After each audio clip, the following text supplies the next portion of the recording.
May I come in, sir? Please come in. Please sit down. Thank you, sir. बिना अपना नाम और अपनी कास्ट बताएं, प्लीज इंट्रोड्यूस योरसेल्फ। सर, मैं बरेली शहर का निवासी हूँ। मैंने अपना स्कूलिंग बरेली शहर में महर्षि विद्या मंदिर स्कूल में की।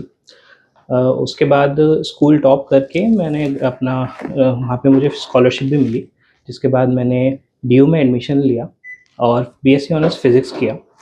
उसके बाद मैंने पब्लिक पॉलिसी में एक फेलोशिप करी, जिसके बाद अभी मैं पब्लिक पॉलिसी रिसर्चर के तौर पे दिल्ली में ही एक थिंक टैंक में काम कर रहा हूँ। मैंने इस बीच यशोदा AI कैंपेन, जो नेशनल कमीशन ऑफ वुमेन द्वारा चलता है, उसमें एक टूल किट डिज़ाइन करी जो AI लिटरेसी पे है। एक डीपफेक डिटेक्शन वर्कशॉप भी कंडक्ट कराई श्रावस्ती डिस्ट्रिक्ट में। एंड मेरी सॉरी सर, आप पानी पीजिए। प्लीज काम योरसेल्फ। Thank you sir. मेरी हॉबी सर कैलीग्राफी है और मुझे AI पॉलिसीज़ के बारे में पढ़ना अच्छा लगता है। कि AI और AGI क्या होते हैं? सर, AI जो आर्टिफिशियल इंटेलिजेंस है वो एक ब्रॉडर कॉन्सेप्ट है, जिसमें मशीन लर्निंग, डीप लर्निंग और AI कैसे सीखता है उसके बारे में नॉलेज है। और जो AGI है वो उसका एक एंड गोल, जो काफ़ी ऑर्गेनाइजेशंस ट्राई कर रही हैं कि एक आर्टिफिशियल जनरल इंटेलिजेंस बने। अभी जो हम चैटबॉट्स देखते हैं वो ANI के अंडर में आते हैं, जो आर्टिफिशियल नैरो इंटेलिजेंस में आते हैं।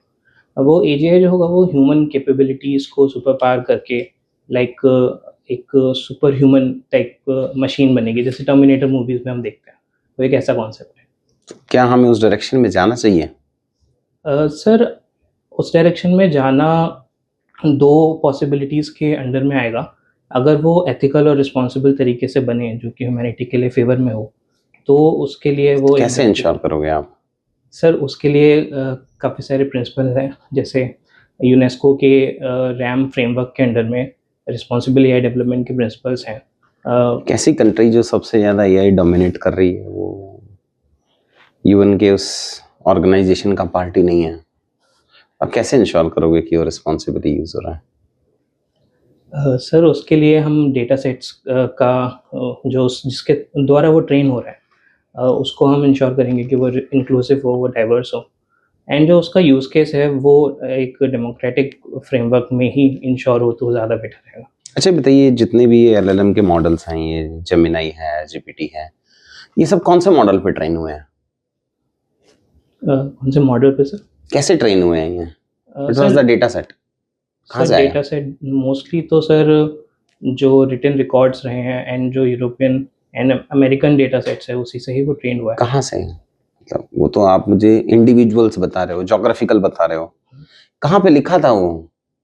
How they got access to it? Oh sir, internet से उन्होंने काफ़ी LLMs को ट्रेन किया। कौन सा इंटरनेट में कोई स्पेसिफिक जगह है जहाँ से वो ट्रेन हुआ? सर, विकिपीडिया एक सोर्स रहा है उसका। हाँ, एंड कुछ रिसर्च पेपर्स भी रहे हैं। बहुत सारे रिसर्च पेपर पब्लिक नहीं है। There has to be something else. Sir, I have to read more on this. अच्छा ये बताइए, इंडिया में कुछ AI के हमारे मॉडल्स हैं जो अभी आए हैं, उसमें से 2-3 मॉडल्स के नाम बताएं। सर, सर्वम AI है। ऐसे ही भाषिनी है जो टूल डेवलप हुआ है इंडिया में। अनुवादिनी भी एक टूल उसी के अंडर में डेवलप हुआ है। क्या यूनिक फीचर है सर्वम का? सर, वो इंडियन डेटा सेट के बेसिस पे ट्रेनिंग हुई है उसकी फाइन ट्यूनिंग और रीइंफोर्समेंट लर्निंग भी इंडियन डेटा सेट के अंडर में हुई है। और उसमें जो इंडियन लैंग्वेजेस हैं स्पेसिफिकली, जो 8 शेड्यूल में आती है, उसके अंडर से भी उसमें काफ़ी ट्रेनिंग करी गई है। कहाँ से लाया होगा वो डेटा? सर, उसने जैसे कार्या करके एक इंस्टीट्यूट है, वो वुमेन उसमें अपनी बात करके AI को लाइक वो ट्रांसक्राइब करते हैं। तो ऐसे कई सारे इंस्टीट्यूट से उन्होंने टाई अप किया है, जिससे वो डेटा सेट इंडियन ओरिजिन से ही इंश्योर कराया उन्होंने। बट वो तो बहुत ही छोटा डेटा सेट बना है, कुछ तो और मेजर सोर्स ऑफ डेटा होना चाहिए उसके लिए। हाँ सर, उन्होंने आई थिंक इसमें थोड़ा और मुझे देखना पड़ेगा वो कहाँ से डेटा सेट लिया है। आप एक ही चीज के लिए बता रहे थे कि मुझे AI की बहुत नॉलेज है। अच्छा, ये LLM और SLM में क्या डिफरेंस होता है? सर लार्ज लैंग्वेज मॉडल और स्मॉल लैंग्वेज मॉडल इसकी इसमें बेसिक डिफरेंस ये रहेगा सर कि जो लार्ज लैंग्वेज मॉडल है उसका डेटा सेट काफ़ी ब्रॉडर होता है, उसमें पैरामीटर्स बिलियंस में होते हैं, और स्मॉल लैंग्वेज मॉडल्स में वो थोड़े से लिमिटेड रहेंगे, उनका जो कंप्यूटेशनल पावर है वो थोड़ी कम है। सर्वम एक एलएलएम का एग्जांपल है कि एसएलएम का एग्जांपल है? Sir Sarvam I think LLM का एग्जांपल है। Are you sure? Yes sir. Okay, अच्छा बताइए एआई ने आपकी लाइफ पे क्या इम्पैक्ट डाला है? सर एआई से मुझे काफ़ी कुछ सीखने को मिला, मेरे स्किल्स में काफ़ी एनहांसमेंट हुई, क्रिटिकल थिंकिंग और जो शॉर्ट टाइम में काफ़ी चीज़ें एक्सप्लेन करने का और अंडरस्टैंड करने का एआई से काफ़ी हेल्प मिलती है। मेरे रिसर्च वर्क में एआई काफ़ी हेल्प करता है मेरी, विजुअलाइजेशन के एआई टूल्स मुझको रिपोर्ट्स बनाने में, और जो अभी हमने एक रिसर्च स्टडी करी थी ओडीओपी पे, उसमें हमने क्वेश्चनेयर और ट्रांसलेशन के लिए एआई को यूज़ किया। कई सारे रिसर्च पेपर्स को हम एनालिसिस करने के लिए भी एआई को यूज़ करते हैं, तो मेरी पर्सनल लाइफ में एआई काफ़ी हेल्प करता है सर। आपके हिसाब से सबसे ऑथेंटिक एआई का टूल कौन सा है in terms of research paper and all? So I think Perplexity is fairly well in terms of research. बाकी लिखने के लिए Cloud is also good. But that is only for source tracking, Perplexity, Yes sir. not for writing the content. Sir writing के लिए I think it can be more refined. Like अगर आपको personalized writing करनी है, not just bookish या फिर not just machine type, तो I think उसके लिए Perplexity ठीक नहीं है, उसमें आपको थोड़ा human element डालना होगा। तो कहाँ से लाओगे वो? सर वो आई थिंक आप अपने अपने ही जो आपने पहले रिसर्च या फिर कुछ लिखा हुआ है उसके बेसिस पे आप एक एजेंट को ट्रेन कर सकते हो ताकि वो आपकी तरह ही लिखना सीख सके। वो आई थिंक किस क्लॉड tool में हो पे? सकती है, क्लॉड में अच्छा हो सकता है सर। यूज किया है आपने क्लाउड? Yes sir. अच्छा बताइए ऐसा क्या कारण है कि एक 5 साल पुरानी कंपनी आज इतना कुछ कर पा रही है और आईटी कंपनीज कंबाइंड मिलके उनका इतना रेवेन्यू या वैल्यूएशन नहीं बैठा जितना एक नया 5 साल पुरानी कंपनी का बैठा? क्या रीजन था इसके पीछे, क्या हो सकता है? सर फर्स्ट थिंग जो उसके पीछे है, आई थिंक आप चैट जीपीटी ओपन एआई की बात कर रहे हैं सर इससे? नहीं, मैं इन्फोसिस, टीसीएस, इंडियन एमएनसीज की बात कर रहा हूँ, software driven. Okay sir, I think mainly जो इसका रीज़न है वो है कि जो ओपन सोर्स हमने जो चैट बॉट लोगों को एक्सेस करने को दिया उसकी वजह से उसका वैल्यूएशन काफ़ी हाई हुआ, काफ़ी लोगों ने उसमें इंटरेक्ट किया, एंड इवन जो उसका प्रो मॉडल था वो भी परचेज़ किया, जिसकी वजह से डेटा सेट्स और जो जीपीयूज़ हैं उनकी भी वैल्यूएशन काफ़ी बढ़ी। तो इट्स लाइक एन एआई जो पूरा इकोसिस्टम है जो सिलिकॉन वैली में डेवलप हो रहा है वो काफ़ी तेज़ी से डेवलप हुआ और उसकी वैल्यूएशन बढ़ी विद इन 5 ईयर्स। बट जहाँ की आईटी कंपनीज़ की बात है उसमें बिकॉज़ कोविड के दौरान काफ़ी मास हायरिंग भी हुई थी। उन्होंने काफ़ी लोगों को हायर किया एंड उसकी वजह से उनके जो कॉस्ट है वो नहीं फुलफ़िल हो पा रही थी, तो उसमें थोड़ा-सा उन्होंने ले ऑफ भी करे। इसकी वजह से वो जो वैल्यूएशन है वो एट पार नहीं पहुँच पाया इन कंपनीज़ के मुकाबले। आपको लग रहा है एआई से कुछ एम्प्लॉयमेंट पे फर्क पड़ेगा? और it is yes just a bubble? Sir फ़र्क तो पड़ेगा बिकॉज़ इकोनॉमिक सर्वे भी कहता है कि एआई से अराउंड 4 मिलियन जॉब्स जाने के। इंडिया में यस सर। 4 मिलियन आपको नहीं लगता बहुत कम नंबर है? So but still, considering the value it provides to the economy, it's a huge. हम्म। कौन से सेक्टर्स होंगे जो सबसे ज्यादा अफेक्ट होंगे इससे? So I think जो क्लरिकल काम वाले जो सेक्टर्स हैं या फिर जो जिसमें कॉग्निटिव स्किल्स थोड़े कम हैं बट उसको ऑटोमेट किया जा सकता है, वो वाले सेक्टर्स जल्दी इफेक्ट हो सकते हैं। जैसे कंटेंट राइटिंग है, उसको वो एट लाइक कॉपीराइटिंग नहीं, कंटेंट राइटिंग को ज़्यादा इफेक्ट करेगा। कॉपीराइटिंग में थोड़ी एडवर्टाइजमेंट स्किल्स और क्रिएटिविटी है। इसके इतना अलावा सारा हेलुसिनेशन है, how will you ensure it? Sir उसके लिए human in the loop ecosystem को how much human will be involved? You know the accepted hallucination percentage by Gemini and GPT? So I think it's around 20% away. 20% is not hallucination. 20% is the accurate. 80% is the hallucination. How will we ensure कि ये सही है कि गलत है?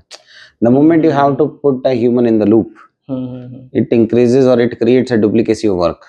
Yes, but sir, according to a concept of centaurs and cyborgs in a book called co intelligence. तो I think humans को instead of being a cyborg जिसमें ह्यूमन और एआई इकट्ठे होकर काम कर रहे हैं जिसमें लिनिएशन नहीं है, आई थिंक सेंटोर्स की तरफ जाना इज मच बेटर। उससे इंश्योर होता है कि ह्यूमंस जो काम कर रहे हैं वो लिनिएटेड है विद एआई का काम, और वो ऑगमेंट हो सकता है एक तरह।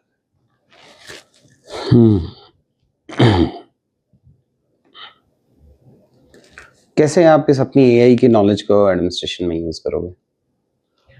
सर एडमिनिस्ट्रेशन में एआई काफ़ी यूज़फुल है। जैसे अभी यूपी में ही 10,000 करोड़ का इन्वेस्टमेंट एआई से ट्रैफिक एनहांसमेंट के लिए यूज़ हो रहा है। एआई प्रज्ञा करके इनिशिएटिव जिसमें एआई लिटरेसी का काम हो रहा है। यशोदा एआई कैंपेन जैसे मैंने बताया था वो वुमेन लिटरेसी में एआई को हेल्प कर रहा है ताकि फाइनेंशियल इंक्लूजन भी बढ़े। एडमिनिस्ट्रेशन में सर जैसे पेपर वर्क को डील करने के लिए एफिशिएंटली, रिसोर्स मैनेजमेंट करने के लिए, स्टेक होल्डर मैपिंग के लिए एआई यूज़ हो सकता है। कोई और एग्जांपल देके समझाएं। सर जैसे मान लीजिए मैं किसी ऐसे ज़िले में पोस्टेड हूँ जहाँ पे मैं अपनी भाषा में उनसे बात नहीं कर सकता हूँ, तो एआई यूपी में तो आप कर ही लेंगे, ऐसा कौन सर सी जैसे भाषा है? बुंदेली है, बघेली है, समझ में ऐसे आ कुछ जाती है। समझ में आ जाती है, बट स्टिल उनसे मोर कनेक्ट के लिए कुछ डायलेक्ट्स के लिए मैं कुछ एआई चैटबॉट का यूज़ कर सकता हूँ, मैं ट्रांसलेशन के लिए एआई का यूज़ कर सकता हूँ। डायलेक्ट्स तो कहाँ ही आप चैटबॉट से, तो आप ये एज्यूम करके चल रहे हैं कि उनको पढ़ना आता होगा। नहीं सर, मैं उनकी बातें अच्छे से समझ सकूँ ताकि मैं उनसे बात कर सकूँ। और कुछ? सर जो रिसोर्स मैनेजमेंट है, जैसे कौन से सेक्टर में किस ज़िले में हम काम कर सकते हैं और कहाँ पे वो इफ़ेक्टिवली जियो लोकेशन के हिसाब से कहाँ वो मैप कर सकते हैं, उसके लिए हम एआई यूज़ कर सकते हैं। एंड सर गवर्नेंस में paper work, last mile delivery of service के लिए हम एआई का यूज़ कर सकते हैं।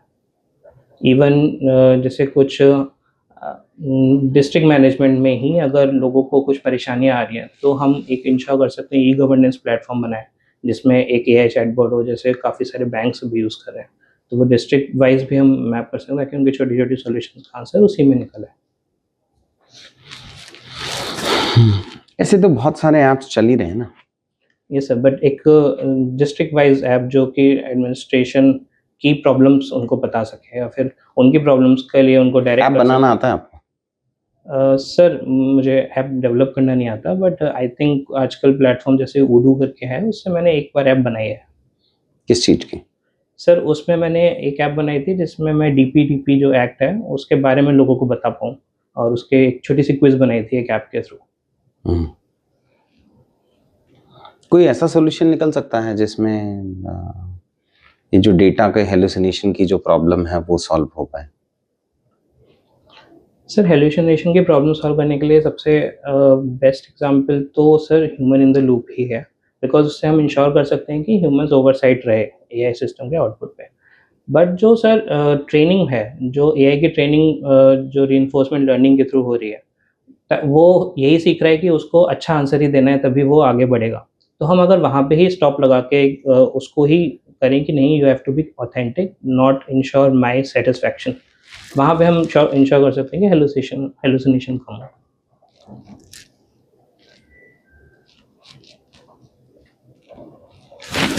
अपने 3 कुछ स्ट्रेंथ बताइए। सर मेरी स्ट्रेंथ है कि मैं जल्दी सीख लेता हूँ चीज़ें। उसके बाद आई एम डिटर्मिन्ड, मैं चीज़ों पे काम करने के लिए मेरे परसेवरेंस स्किल्स अच्छी हैं। एंड आई थिंक मेरे क्रॉस डायरेक्शनल जो इम्प्लीमेंटेशन है, जो कि मैं मल्टी डिसिप्लिन में रहा हूँ, तो उससे मेरे को हेल्प मिलती है। और 3 वीकनेसेस? सर पहली वीकनेस मेरी थोड़ी प्रोक्रास्टिनेशन की हैबिट हो गई है आजकल, उसके लिए मैं काम कर रहा हूँ। एटॉमिक हैबिट्स मैंने एक बुक पढ़ी अभी रिसेंटली। सेकेंडली मैं थोड़ा लेट उठता हूँ सो के, सो उसके लिए भी मैं sir I am working on it कि मैं सुबह कुछ एक्टिविटी में इन्वॉल्व रहूँ। And third weakness I think I am little बोलने में मुझे थोड़ा सा लोगों को लाइक सोचना पड़ता है, बिकॉज आई थिंक थोड़ा स्ट्रेट फॉरवर्ड हो जाता हूँ मैं कभी कभी। आई थिंक वो थोड़ा सा लेफ्ट ओवर।